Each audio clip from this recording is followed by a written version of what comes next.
Danny Gaffon for Boxing News, delighted to be joined by promoter Kalle Sauerland here after a very underwhelming ending to Jack Catterall versus Harlem Eubank.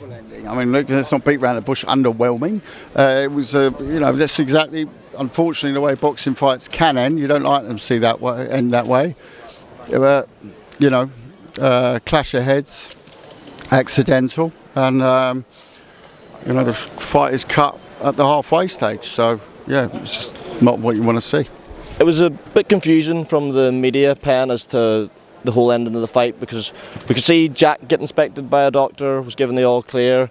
The two fighters were squared off, looked as if the fight was ready to resume, and then it looked like maybe an official on Harlem's side had a check. The referee then spoke to her, had a word with the board, and the fight was waved off. Have you had any clarity? Did you see a bit better maybe the reasoning behind the ending? Was it down to the cut on Harlem's side?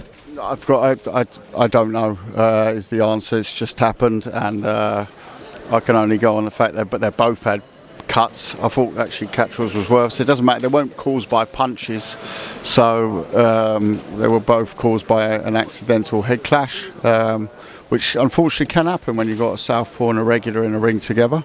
Certainly not the first, but it's gutting for both guys. No one will feel like they've walked out with a win or a loss, and it's what it is. You saw the body language of both guys afterwards. They've been in long camps, and I also feel for the other side, for Catterall's side. Everyone wanted to prove a point tonight. I think from our side, and I can only comment from our side, is that we'll take away the positives tonight. Is that we know Harlem Eubank belongs at the very top of the game. He's fought an absolute world-class operator tonight for at least half a fight, and certainly for me at least done enough to nick rounds. He's hurt him. He's got hurt as well, and he's been hit strong as well. Both managed to hit each other with some really good leather, in between some scrappy rounds as well. Some scrappy rounds, especially early on. They were trying to find range. I think Harlem expected him to stalk him more, and I'm not sure Catterall. I don't know why Catterall wasn't trying to stalk him a bit more, because he seemed to have a bit of success doing that, and Harlem was enjoying himself in there as well. So yeah, it was was good. But from that point of view, good stuff for a bit of the fight. But that doesn't help help the fighters, the people who bought tickets tonight. But unfortunately, that is the sport of boxing.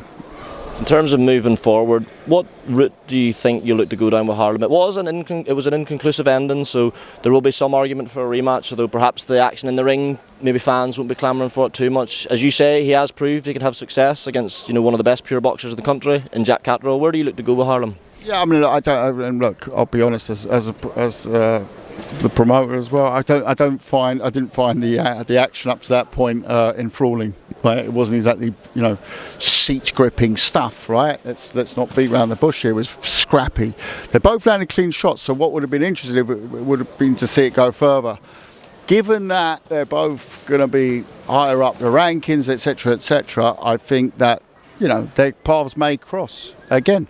But for the moment, there's lots of big routes to world titles. There's lots of big domestic clashes to set up. So interesting times. For sure. Kalle Sauerland, appreciate your time this week. Thanks for speaking to Boxing News. Thank you.